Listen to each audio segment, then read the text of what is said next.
Sí, Auxi, se escucha bien. Listo, gracias, Hernán. Em, ok, entonces, a ver, preséntame la pantalla.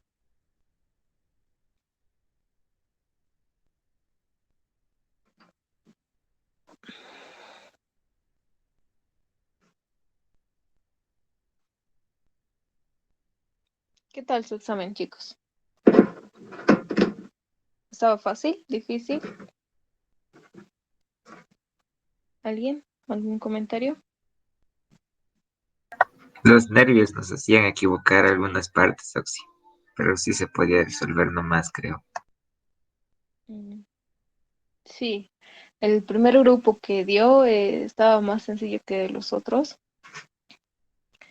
No sé si el del grupo uno está en acá, pero lo que entró fue una sección L, ¿no? Sí, del grupo uno, sí. Eran muy largos. Pero acá estaba hablando con el Inge, no sé si escuchaban lo que hablábamos, pero en una de esas el Inge me dijo que para el grupo uno, no, el último en dar el examen, entró esta sección L, donde les pedía el esfuerzo máximo, si no me equivoco. No sé, no he leído muy bien, no he leído de hecho, pero les daba una sección L, es una sección angular, ¿no es cierto? Sus dimensiones eran iguales, acá y acá, altura y base. No sé si habrán llegado a resolverlo, pero como les he dicho, cuando tratamos o cuando analizamos o cuando nos piden esfuerzos combinados, lo que nos decían acá es el esfuerzo máximo, por decir, no es una suposición, la verdad no he leído el planteamiento o el enunciado. Ah, sí, Adelante, Juan. el momento máximo pedía. Ah, ya. Entonces, pero la misma idea, ¿no? Ok, entonces el momento máximo les pedí. Cuando esto era para analizar por esfuerzos combinados, ¿no es cierto? ¿Por qué? Porque les daba el esfuerzo de tracción con presión. Ahora, en este caso, esta es una sección asimétrica respecto de los dos ejes, ¿no es cierto? Hemos visto. Porque aquí está su centro de gravedad. Tenían que ustedes calcularlo y al momento de calcular las propiedades geométricas, ustedes hallaban la inercia en X, inercia en Y e inercia en X, Y, porque hemos dicho que cuando estos ejes propuestos o que pasan por el... ¿sí? ¿Me escuchan? Sí, ¿no es cierto? Sí, lo escuchamos. Ok, entonces es el problema de ti. Ok, aquí están, ¿no es cierto? Los ejes centroidales. ¿Por qué? Porque pasan por el centro de gravedad de la sección. Pero estos son centroidales y hemos dicho que cuando se analiza una sección, ¿no es cierto? Para determinar los esfuerzos, se debe analizar estos esfuerzos en los ejes centroidales y principales. Y son principales cuando la inercia en XY es igual a cero. En caso de que sea diferente de cero, como en esta sección, diferente de cero, se debe realizar o hallar los esfuerzos por los métodos que hemos visto, ¿no? El método general y el método de los ejes principales simplemente. Ah, centroidales, perdón, centroidales. Método de los ejes centroidales simplemente, ¿no? En este método, ¿qué consistía? En hacer rotar estos ejes a cierto ángulo y a partir de eso hallar todo lo que ya sabemos, ¿no? Este segundo método consistía en simplemente en hallar tres parámetros W1, W2 y W3 y hallar los esfuerzos. No había ninguna rotación ni nada más, ¿no? Pero el ejercicio, eso sí me fijé, les pedía realizar por el método centroidal, o este método así se llama también, método de los ejes centroidales y principales. Por ese método les pedía. Entonces, en ese método lo que se hace es rotar, ¿no es cierto? Entonces, ¿qué tenían acá? Estas distancias, hemos dicho, estas dimensiones eran iguales, ¿no es cierto? Que tenían las mismas dimensiones. No sé cuánto era, pero tenían las mismas dimensiones. Entonces, una vez que ustedes hallaban esta inercia en XY, y como esta sección tiene las mismas dimensiones, sus características de un angular es que la inercia en X es igual a la inercia en Y. Si han resuelto, han debido encontrar esto, que la inercia en X es igual a la inercia Y. Y que la inercia en XY les ha debido salir un valor diferente de cero, ¿no? Entonces ya, desde ahí ya partimos y tenían que rotar. ¿Por qué? ¿Rotar por qué? Porque el ejercicio nos pedía el método de los ejes centroidales y principales. Ok, entonces hasta ahí todo bien, ¿no? Esta partecita les estoy explicando porque aquí todos, bueno, la mayoría tenía, recuerdo, este semestre nadie me preguntó, pero los anteriores sí. ¿Por qué? Aquí pasa algo. No sé si han resuelto. Vamos a ver. Sabemos que el ángulo para rotar estos ejes y para encontrar los ejes principales, se debe rotar a cierto ángulo, ¿no? Arriba o abajo, ya vamos a ver dónde, respecto el signo de rotación.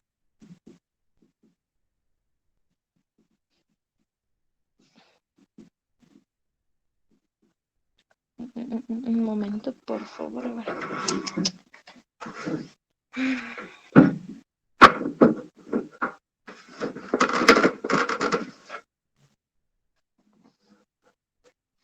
Ya, ahora sí. Ok, los ejes aquí están mal, estos, no sé si, pero la fórmula que les he planteado es para estos ejes, ¿no? No es prima. Ya nomás. Entonces, y a partir de esos ejes ustedes tenían que hallar la inercia en XY. Hay una característica de esto. La inercia en XY debería haberle salido positivo. ¿Ok? Positivo, o sea, mayor a cero.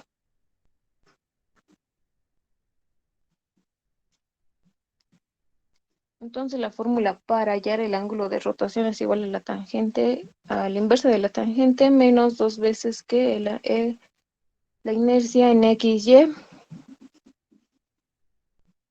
sobre la inercia en X menos la inercia en Y.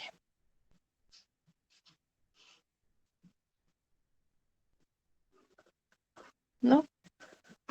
Ahorita lo estoy haciendo así, reemplazando la fórmula para que entiendan, porque si les digo directo lo que va a suceder directamente ya, así con solo saber las dimensiones y mirar gráficamente, podíamos determinar este ángulo θ. Pero vamos a ver por qué. Ok. Entonces hemos dicho, aquí reemplazando los datos, ¿no es cierto? Hemos dicho que la inercia en X y la inercia en Y debería salirnos igual, con la misma magnitud. Entonces, ¿qué es lo que pasa acá? Menos dos veces que la inercia en XY, que va a ser un valor que no sabemos. La inercia en X menos la inercia en Y, como son iguales, entonces esto sale cero. Cero directamente. Entonces sabemos que un número dividido entre cero es igual a infinito, ¿no es cierto? Tangente a la menos uno de qué. Pero aquí hay el signo negativo. Sí, debemos seguirlo tomando en cuenta. El número dividido entre cero es igual a infinito.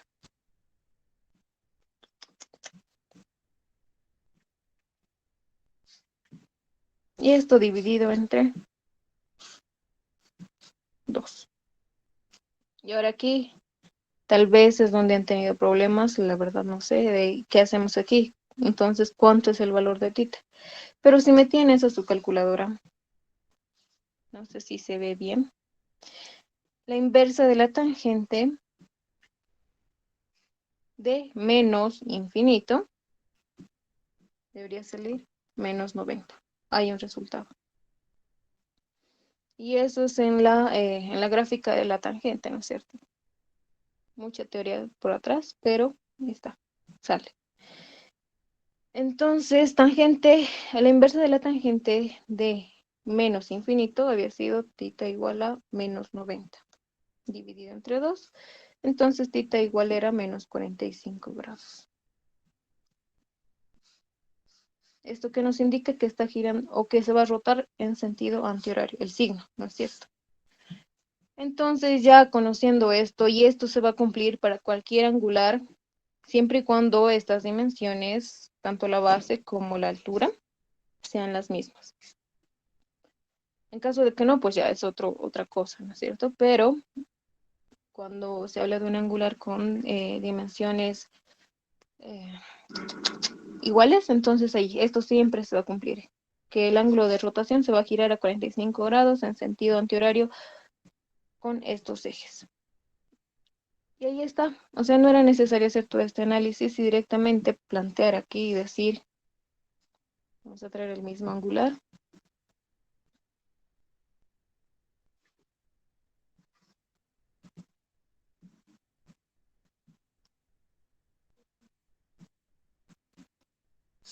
Y ahí están los ejes centroidales, vamos a decir. Y a 45 grados. mm, mm, mm,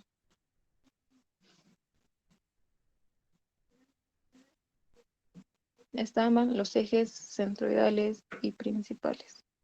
Lo vamos a denominar como X' y Y'.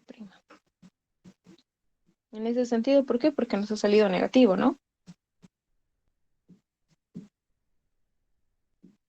Negativo. O sea, directamente ya era poner ahí. Y este ejercicio estaba en su práctica, en la práctica 2 que me tienen que entregar hasta el día de mañana, donde tita valía menos 45. O sea, directamente, ya ni siquiera resolver.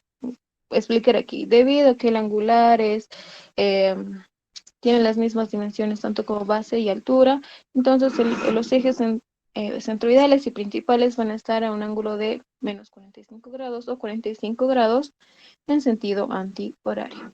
Nada más. Pero y ya después hacían cómo se resuelve el método. Tal cual.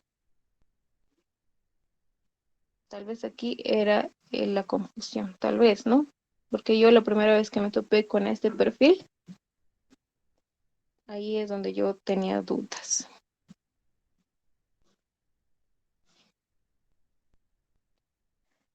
¿Alguien llegó a resolver así?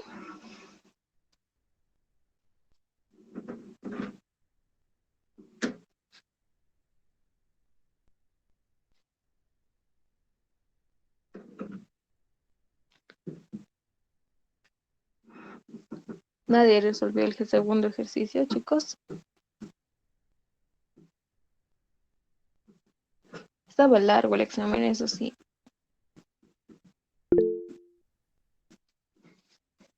El examen, no sé, me da flojera, chicos, me da flojera, una pereza. Han visto, si un ejercicio nomás se han tardado, creo, la mayoría en resolver todo el examen. Además, si tienen ahorita, podemos resolver, intentar resolver, ¿no? Más que todo. Porque yo no tengo el PDF.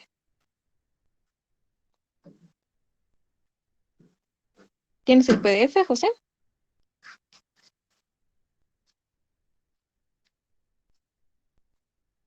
O la idea, porque yo no me acuerdo, solo me acuerdo de ese perfil, nada más. Recuerdo que la primera vez que vi el examen dije, bueno, ojalá puedan resolverlo, porque sí, cuando se trata de perfiles doblemente asimétricos, entonces hay que hacer ese método, ¿no? Es más difícil. Si tienen el PDF lo resolvemos, aunque me da flojera, pero igual, ni modo. Vamos a cerrar WhatsApp. Si tienen el PDF, pásenme al WhatsApp para que lo cerré, no sé. Tienen el PDF, pero a ver, no sé, porque yo ni me acuerdo cómo era. El primer ejercicio creo que era una soldadura en 3 dimensiones, no sé, me confundo, son 3 exámenes, ¿no es cierto? Entonces,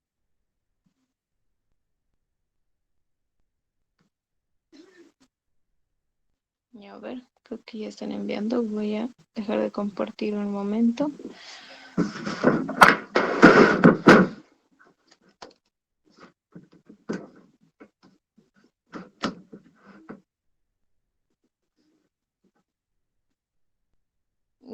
Quieren que resolvamos la soldadura, porque lo que han mandado es soldadura, o ese ejercicio ahorita de lo que les acabo de explicar.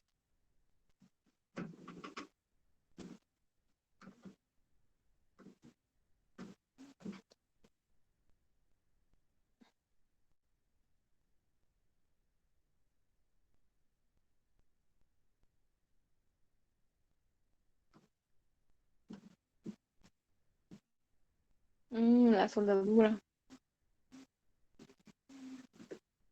¿Es lo que han mandado al grupo?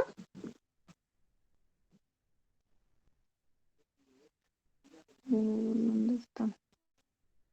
Esa soldadura que han mandado al grupo 1.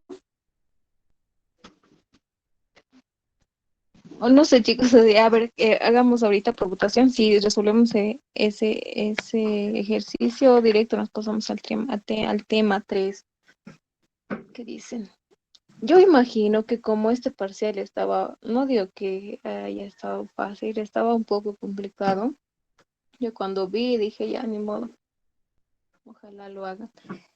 Yo digo que el examen segundo parcial el INGE lo va a hacer más fácil.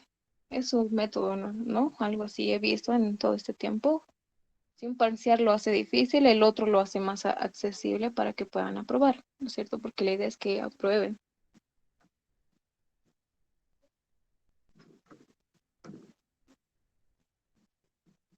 El tema 3, entonces nos pasamos directo al tema 3 o resolvemos. Tema 3, tema Tema 3. 3, Auxi. Avanzaremos al tema Ya, 3, sí. ya, el tema 3, entonces. Sí, o sí, Porque tema creo que el 3. INGE ya está en el 4, ¿no? Está corriendo el INGE este semestre. Ok, entonces el tema 3. El tema 3 deben saberlo bien. ¿Por qué? Porque entran metálicas. Tal vez uno que otro de ustedes esté en metálicas y yo recién estoy tomando la materia este semestre.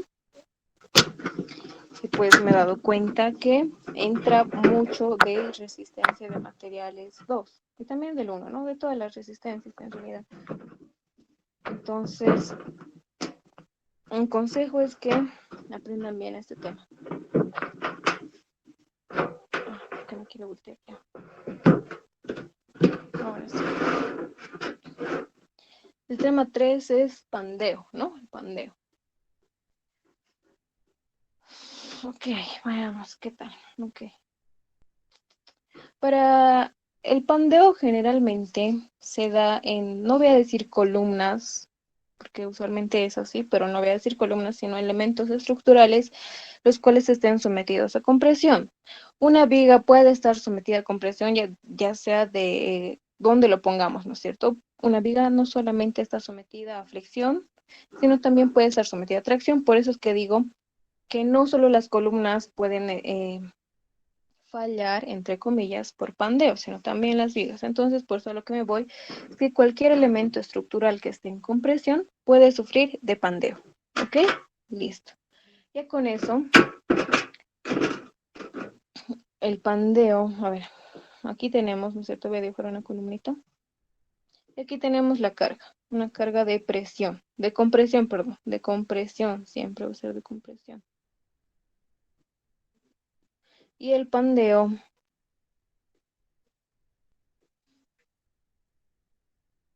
se da de esa manera. Ya ustedes lo han debido verificar en varios elementos. Es simplemente pueden hacer, por ejemplo, una regla exacta, ¿no es cierto? Y si ustedes presionan o presionan con su dedo de tal forma que sea una carga de compresión, ese elemento se va a pandear, ¿no? A un lado. Y el pandeo siempre se va a dar por la inercia menor. Cuando este está actuando, cuando esta carga esté actuando en el centroide de la sección. En el centroide de la sección. ¿Por qué? Porque puede haber cargas con cierta excentricidad, entonces ahí ya es un poco diferente el análisis como se debe hacer. Hay dos métodos para hallar esta carga crítica que pueda soportar una estructura con presión, una carga crítica por pandeo. Dos métodos. El primer método, uno de los métodos, ¿no? Es el método por la carga crítica de Euler. ¿Ok?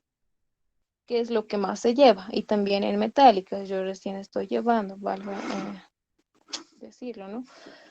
Euler es el que más se lleva, el que más se usa, el que más se aproxima al comportamiento del pandeo. El otro método es el método de la energía, que ya lo han debido llevar, método de la energía que también se utiliza para hallar la carga crítica en pandeo. Hay similitud entre estos dos métodos. Se puede decir que dependiendo al modo de apoyo en este elemento a compresión, esta carga crítica va a variar, ¿no es cierto? Entonces, lo que nosotros nos vamos a enfocar va a ser en la carga crítica de Euler. En el otro método no se lleva tanto, el más enfoque se le da a la carga crítica de Euler, ¿ok? Entonces, lo que nos dice este análisis, este concepto de Euler, son 4 hipótesis que se debe tomar en cuenta para esto.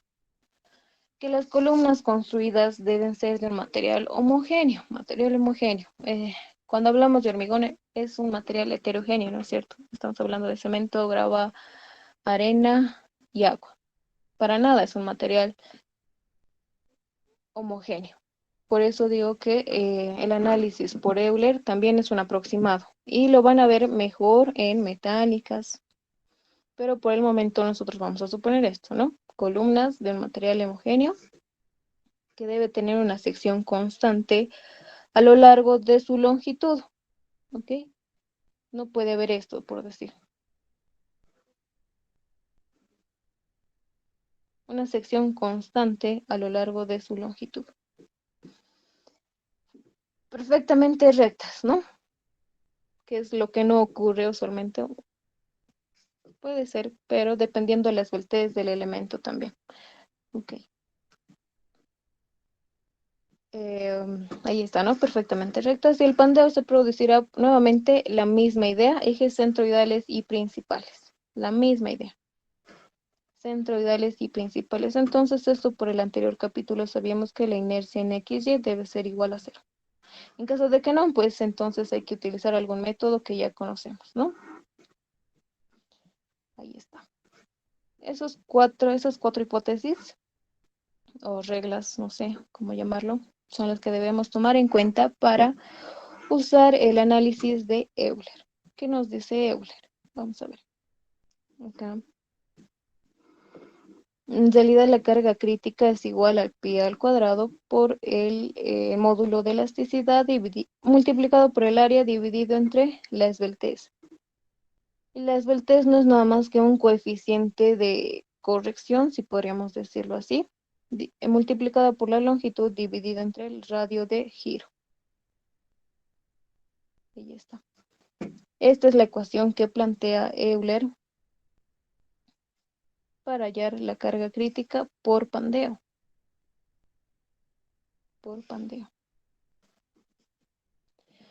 Ahora acá se puede determinar, eso es lo que hace Euler, ¿no? Determina acá para los diferentes apoyos, condiciones de apoyos que se pueda dar en un elemento a compresión.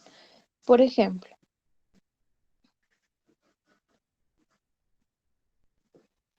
en un libre empotrado, K vale igual a 2. K no es nada más que este coeficiente de corrección, ¿no es cierto? A ver, vamos a ponerlo acá.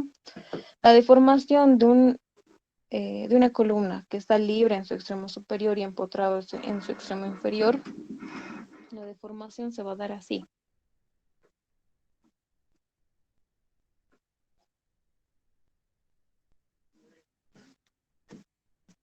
Aquí esto está un poquito mal, aquí.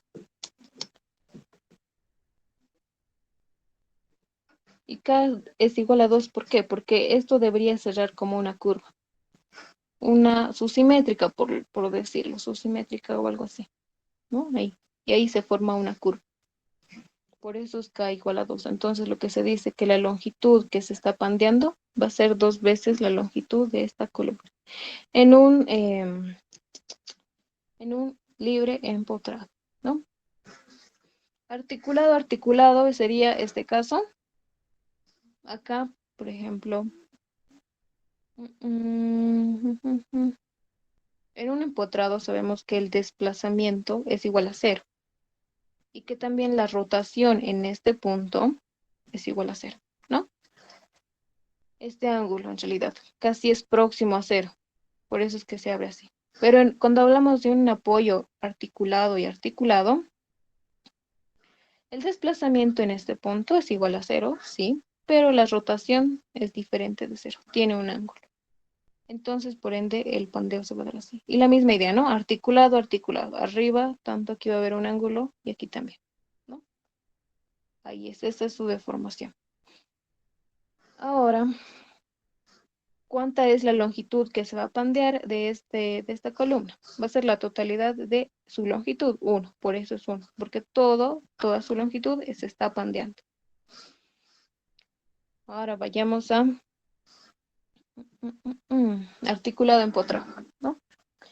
Entonces la misma idea, articulado, sabemos que el desplazamiento es cero, pero la rotación es diferente de cero. Entonces acá se va a abrir así, pero está empotrado abajo. Entonces en un empotrado sabemos que la rotación es igual a cero, ¿no? La misma idea que aquí, la rotación igual a cero. Y ahí está. Si se dan cuenta, dependiendo a la condición de apoyo que tenga este elemento, se va a dar la deformada de este elemento, ¿no? Su forma de pandearse. Y ahí está. Entonces de aquí vamos a decir que la longitud efectiva de pandeo no va a ser la totalidad de L, sino va a ser más o menos hasta ahí, podríamos decir, ¿no? Desde arriba hasta ahí. Por eso es 0.7.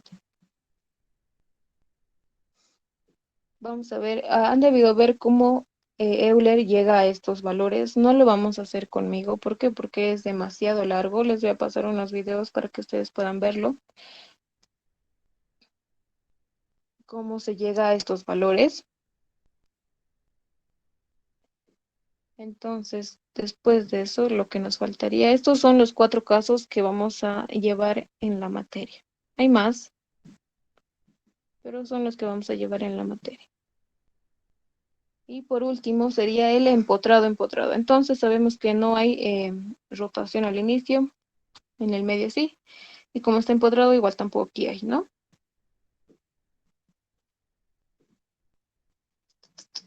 Así más o menos. Desplazamiento cero, pero la rotación, igual es cero, desplazamiento cero y la rotación también es cero. Ahora si se dan cuenta, aquí hay unos puntos máximos de deformación. Por ejemplo, cuando hablamos de un empotrado, la deformación se va a dar, o la máxima deformación se va a dar a L medios. Cuando hablamos de un libre empotrado, la máxima deformación se va a dar dependiendo cuál sea nuestro eje de referencia. Vamos a suponer que es de abajo hacia arriba. Ahí es Y. La deformación máxima se va a dar cuando L sea igual a L, ¿no? O cuando Y sea igual a L, la longitud total.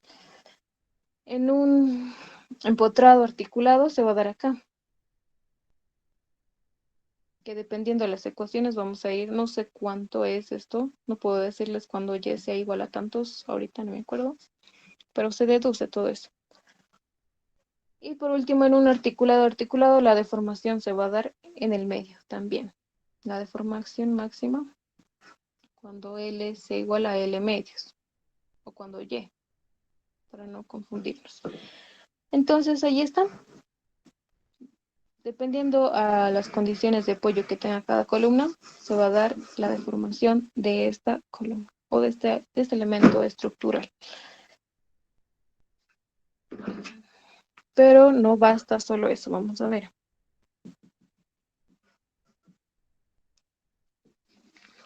Hay varias formas de que falle un elemento sometido a compresión.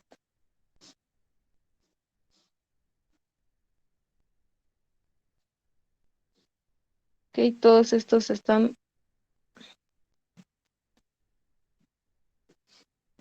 Vamos a borrar esto.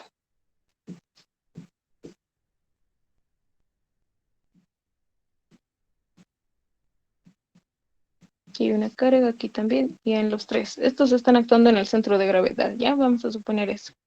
Aunque no pareciera, pero vamos a suponer que están actuando en el centro de gravedad.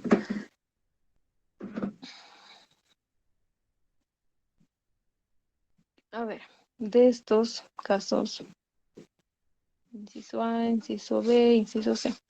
¿Cuáles de los tres van a fallar más rápido y por qué tipo de falla? Ya hemos visto en esfuerzos combinados un tipo de falla, ¿no?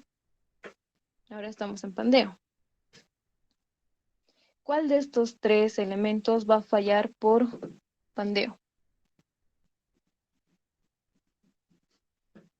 ¿Cuáles creen? El pandeo hemos visto que depende de la relación de esbeltez de la columna, ¿no? ¿Cuáles creen?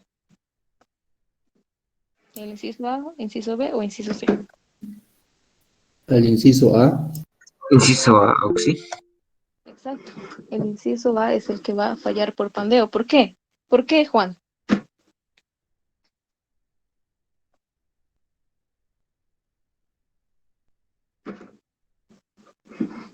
¿Por qué, Hernán? Adelante, Juan, estabas queriendo decir algo. por la longitud de la columna. Por la longitud, pero las tres tienen la misma longitud. Aunque tal vez no lo he puesto, las tres tienen la misma longitud. ¿Cuál sería la diferencia?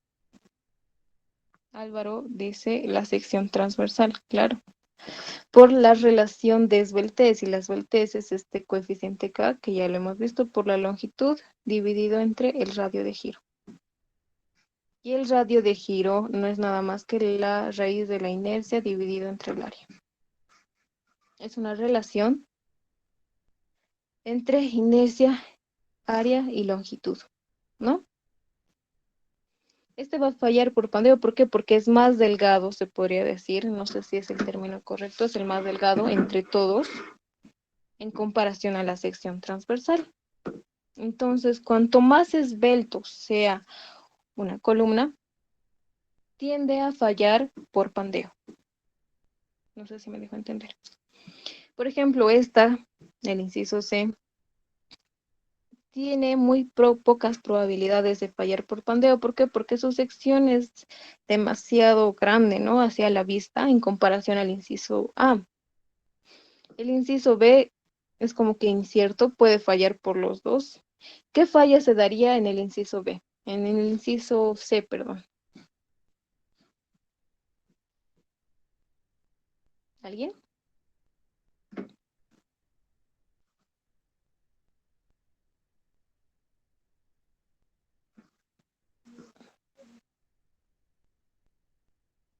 Porque si ya hemos dicho que el inciso A o la columna A va a fallar por pandeo, ¿no? Es más probable. ¿Por qué? Porque su relación de esbeltez es más grande que de las demás.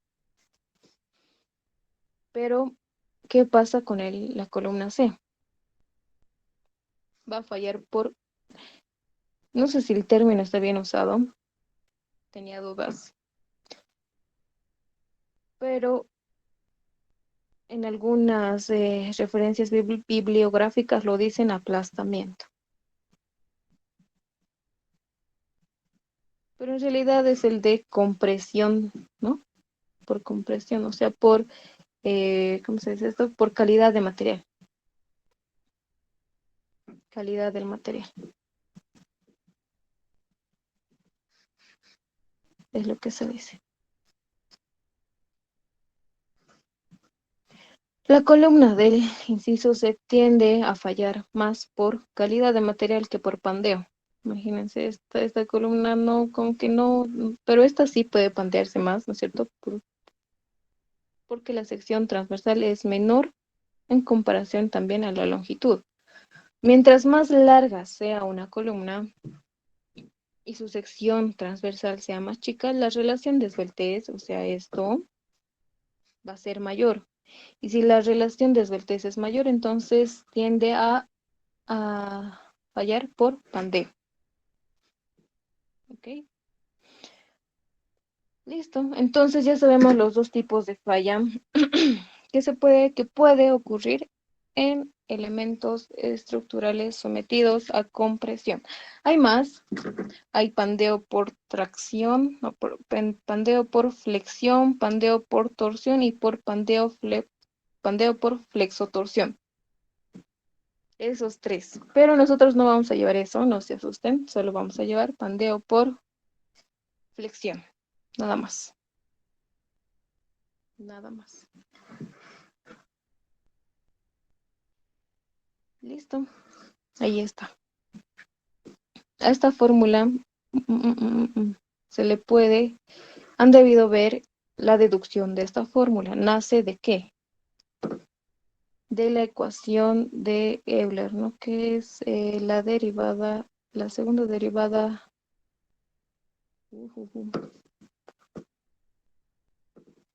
Vamos a hacerlo aquí.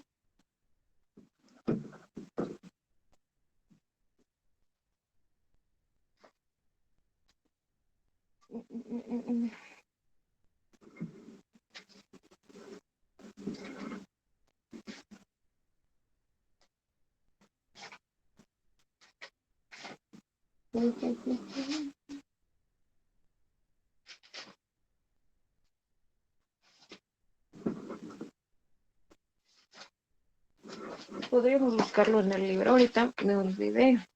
Se me fue. Son como lagunas mentales que a veces suelo tener. A ver, ¿dónde está? ¿Dónde?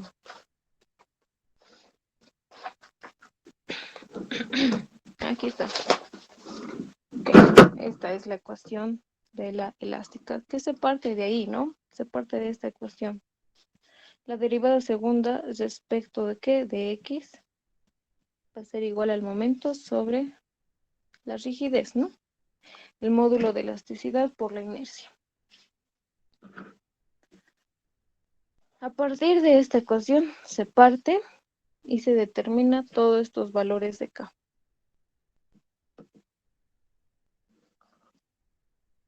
Me imagino que han debido determinar el valor para libre empotrado y articulado.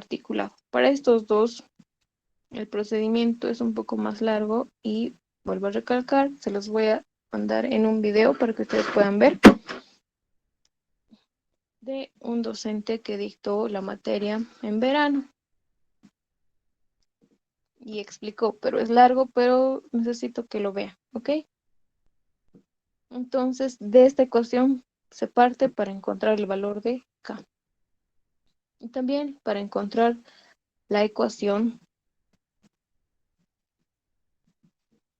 de la deformada del elemento estructural, ¿no? Muy bien. Entonces ya con todo eso ya hemos visto de qué se trata, ¿no es cierto?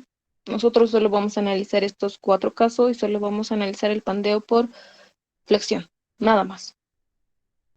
Las materias de más adelante, como metálicas, van a profundizar este casito. Listo, entonces el primer ejercicio es este. Vamos a ver de qué trata. Nos pide calcular la carga máxima que pueda soportar la estructura cuando la carga está aplicada en el centro de gravedad. O en el centroide de la sección, ¿no? Ok.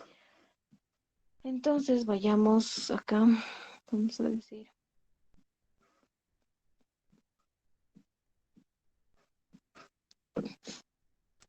Vamos a ver cómo funciona esto.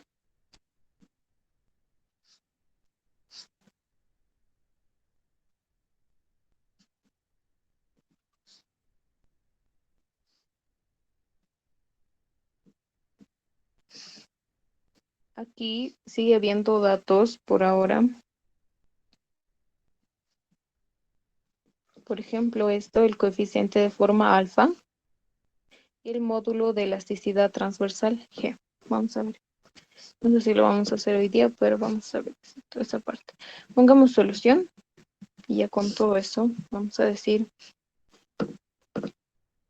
Nos pide calcular la máxima, la carga máxima, ya que entonces esto, vamos a cambiar esto, vamos a poner 2500.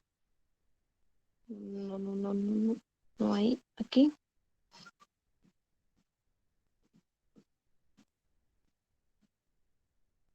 $2,500. Y está. La longitud no va a ser 400, sino va a ser 500. Y ahí, con esos valores, entonces vamos a empezar a resolver el ejercicio. Entonces nos pide la carga máxima y nada más. Nos dan como dato el esfuerzo de tracción, compresión, módulo de elasticidad, módulo de elasticidad transversal y longitud. Entonces vamos a empezar esto así. Vamos a calcular el centro de gravedad de la sección.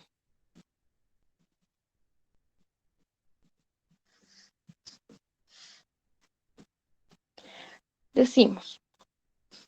Entonces acá nos planteamos unos ejes, ¿no? ¿Cierto? La misma idea que el capítulo 2, unos ejes, y decimos a partir de estos vamos a encontrar el centro de gravedad de esta sección. Este puntito. De forma horizontal podemos ver rápidamente que X promedio no es nada más que la base o 10 centímetros medios. Esto significa que sería 5 centímetros, ¿no? Pero de forma vertical ya cambia. Lo que ocurre acá, entonces, es que tenemos que hallar el centro de gravedad de manera vertical. Por eso vamos a dividir, ¿no es cierto? Ya sabemos toda esta parte. Vamos a dividir para hallar el centro de gravedad, la distancia vertical.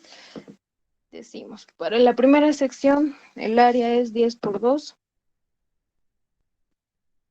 multiplicada por la distancia vertical hacia su centro de gravedad. Sería 8 más 2, la mitad de 2, 1, 9, ¿no? Y esto no parece 9. Ok.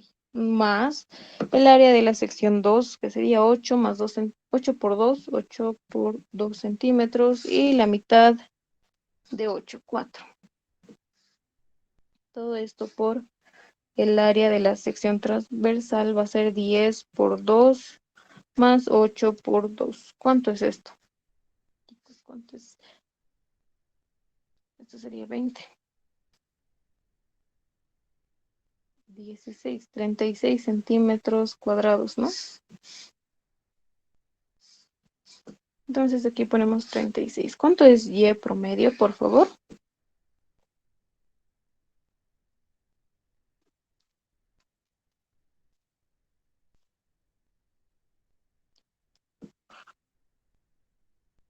Seis coma 778.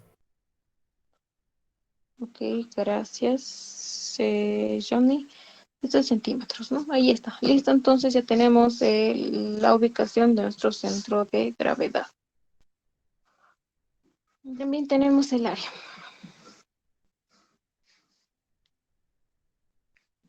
Ya, entonces vamos a determinar. Vamos a ver, para que no lo hagamos más, ¿cómo se dice esto? Más, no sé cómo se dice, más robótico, no sé. Vamos a poner acá 2, estoy haciendo con rojito.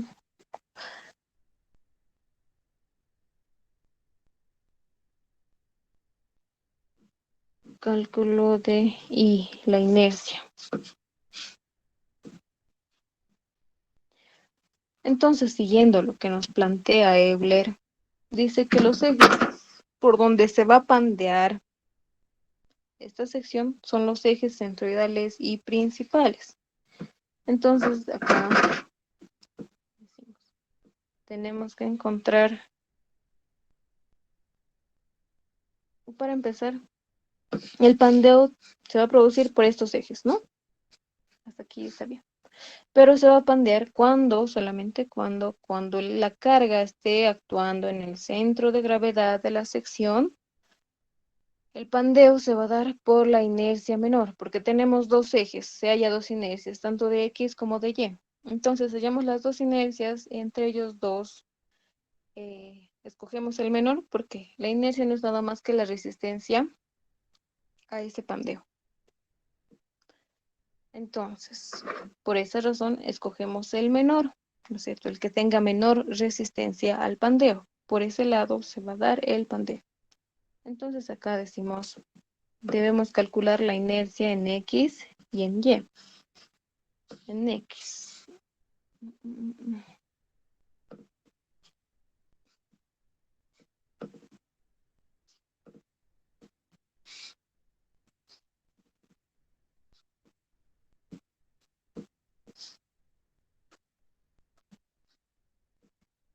6.778.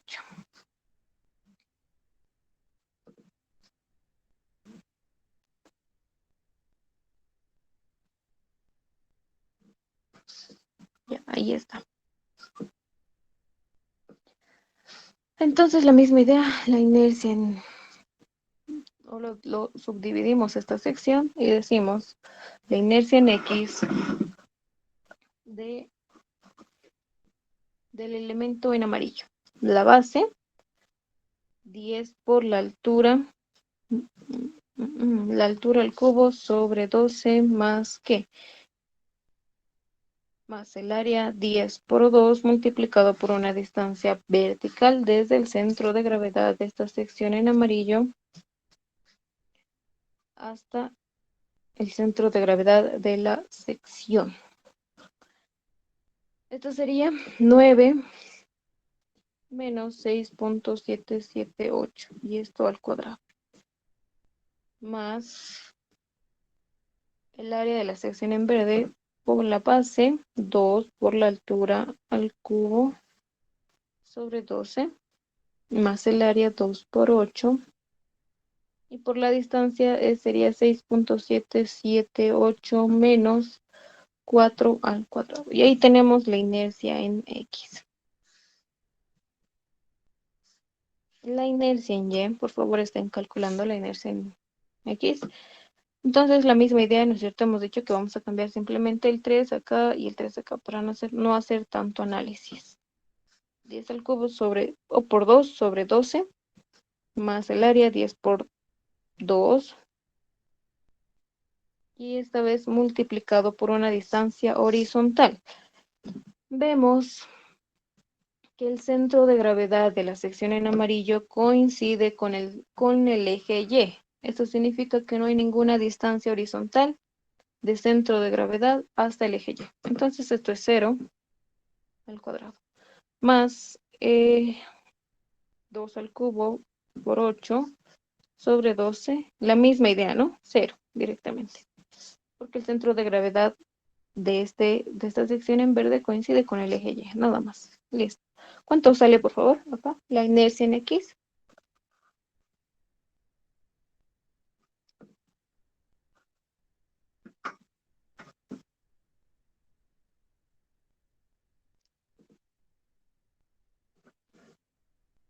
314,222. Centímetros a la cuarta. ¿Y la inercia en Y? 172. Cabalito, ¿no? Ok, entonces, ahí está. Pero aquí falta algo importante. Que el pandeo se va a dar por la inercia o por los ejes centroidales principales y centroidales, ¿no? Entonces directamente acá vemos como las dos subsecciones coinciden con el centro de gravedad de estas dos secciones que hemos dividido coincide con el eje Y. Directamente estas distancias horizontales son 0 de ambas y sabemos que la inercia en X y es la sumatoria de que del área multiplicada por una distancia horizontal y por una distancia vertical, ¿no?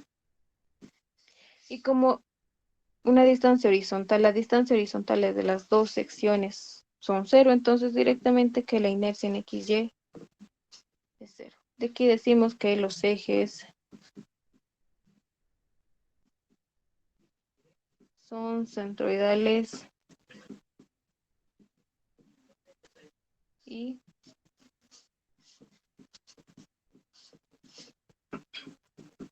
principales. Ahí está. Listo, entonces ya, como ya hemos dicho, ya hemos verificado que estos ejes ahí, que están ahí, de los cuales hemos hallado su inercia, son centroidales y principales. Entonces lo que pasamos a hacer es determinar cuál es el eje por el cual se va a dar el pandeo de esta columna, ¿no? Entonces decimos, la inercia en X nos ha salido 314 y la inercia en Y es 172. Directamente decimos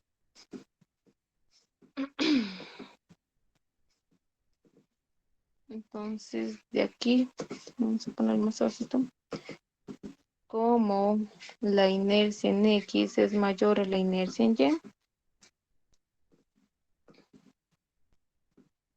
el pandeo se dará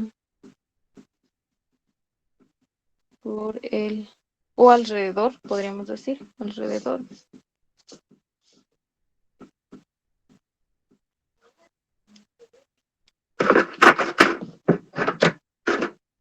alrededor ujujú, ujú, del eje Y. Listo. Ahí está.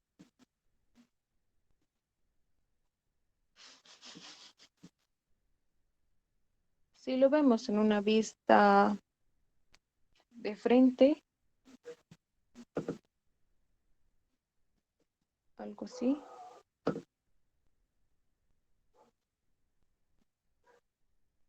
Ahí están las alas de la sección T que tenemos. Sus apoyos eran empotrado y libre en su extremo superior, ¿no?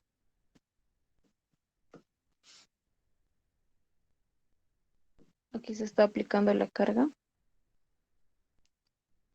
Y el eje Y está de manera transversal, así, ¿no? Así más o menos, más o menos. Y el pandeo se va a dar así, alrededor del eje Y. De esa forma se va a pandear nuestra columna. Muy bien. Entonces solo queda reemplazar todos los datos acá, a esta fórmula. Tenemos que la carga crítica de pandeo va a ser igual a pi al cuadrado por el módulo de elasticidad, que es 2, ¿no? ¿Cuánto es? 2.080.000 kilogramos sobre centímetro cuadrado. 2.080.000 y multiplicado por la inercia, y la inercia menor por el cual se va a dar el pandeo, 172.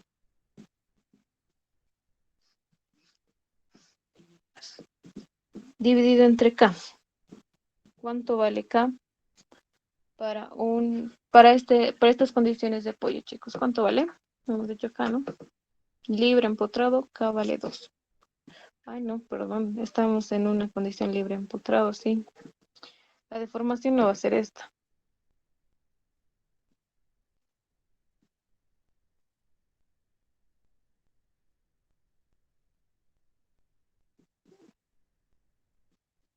Por un momento pensé que estábamos en articulado empotrado. La deformación va a ser así, ¿no?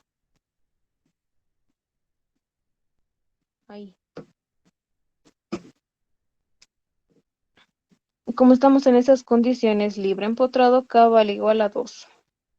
Le decimos 2, entonces K es igual a 2 multiplicado por la longitud, 500 centímetros, y todo esto elevado al cuadrado. Entonces, ¿cuánto sale la carga crítica?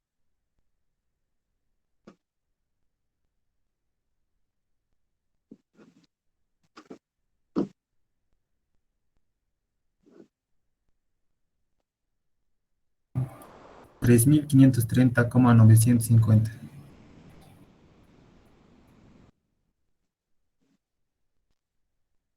Tenemos kilogramos. Ahí está. Pero ahí no acaba. Esa es la carga que puede soportar antes de que falle por pandeo, ¿no? Ahí queda claro. Pero ahí no acaba el ejercicio porque lo que nos pide es la carga crítica. Y aquí lo que hemos hecho es, vamos a ponerlo 3 o podemos bajar esto y decir acá 3.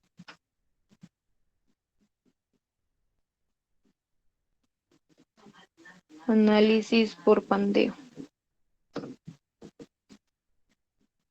Pero hemos dicho que hay dos formas de falla en una estructura sometida a compresión, ¿no es cierto? Entonces decimos 4. Análisis por aplastamiento. Vamos a poner así, pero no quiero que se confundan con las conexiones. No es lo mismo, por eso es que no sé si está, vamos a decirlo como lo llama el Inge, ok, mejor, para que no haya confusiones aquí, por calidad de material.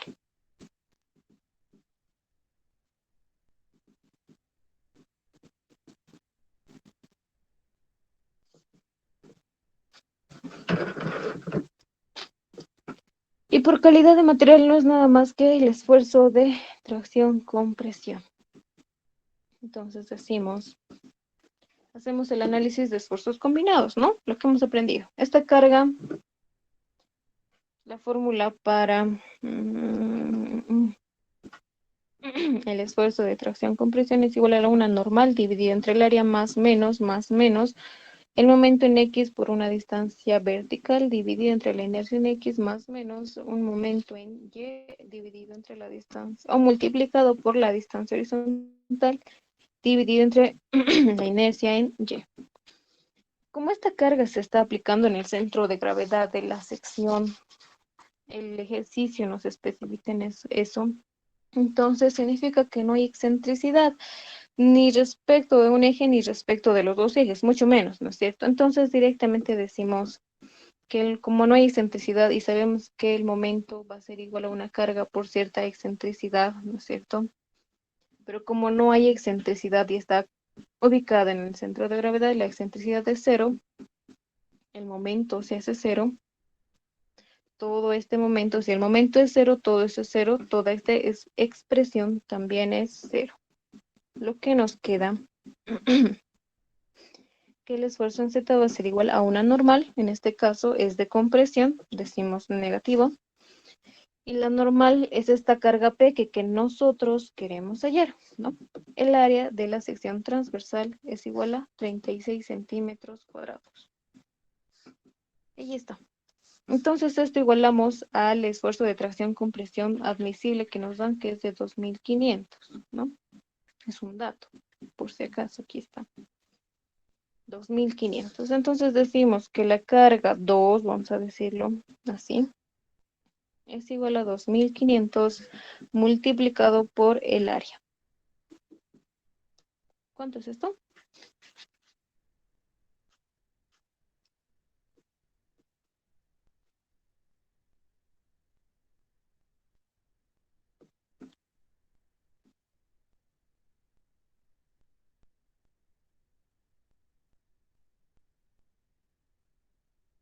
¿Cuánto es 2500 por 36, chicos?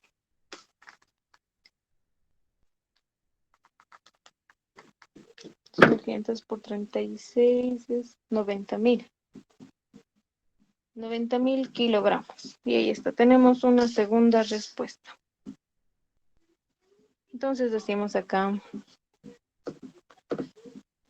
resultado, ¿no?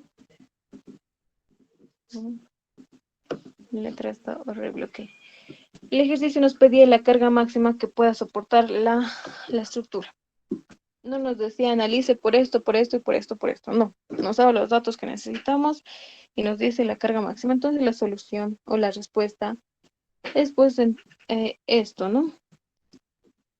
La carga máxima, la misma idea que los anteriores ejercicios, va a ser igual al mínimo entre qué, entre la carga crítica que hemos hallado y la carga 2 por esfuerzos combinados. Entonces decimos dónde está la carga crítica. Por pandeo, esta columna aguanta 3500 kilogramos. Y por la calidad de material va a aguantar 90.000 kilogramos. Entonces aquí decimos la carga máxima que pueda soportar esta estructura es de 3.530,950. 3.530,950 kilogramos, ¿no? Entonces, ¿esto qué decimos? Que la relación de esbeltez es bastante grande y por eso va a fallar En caso de que falle, ¿no es cierto? Esta estructura solo aguanta 3.530 y en caso de que falle, va a fallar por pandeo. Por eso es importante hacer el análisis por pandeo cuando hablamos de estructuras esbeltas. ¿Alguna pregunta? Estos datos no lo hemos usado el coeficiente de forma y G. Lo vamos a usar más adelante. En realidad esos dos datos es para, ¿cómo se dice esto? Añadir el efecto de corte que se va a dar cuando esta columna se pandee. Y el efecto de corte no es nada más que lo han debido ver, este módulo de elasticidad transversal multiplicado por la sección y dividido entre este coeficiente de forma que se añade con una cierta fórmula más acá. Y una vez que se añade este efecto de corte en comparación a la carga crítica, ese va a ser la fuerza crítica que en realidad pueda soportar nuestra columna. Pero hasta ahí nomás. La siguiente clase yo creo que vamos a ver esa parte. ¿Alguna pregunta?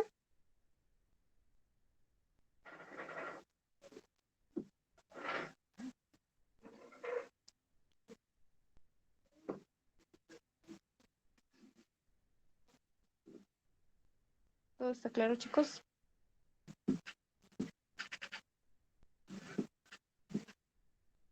Sí, Oxy, todo claro.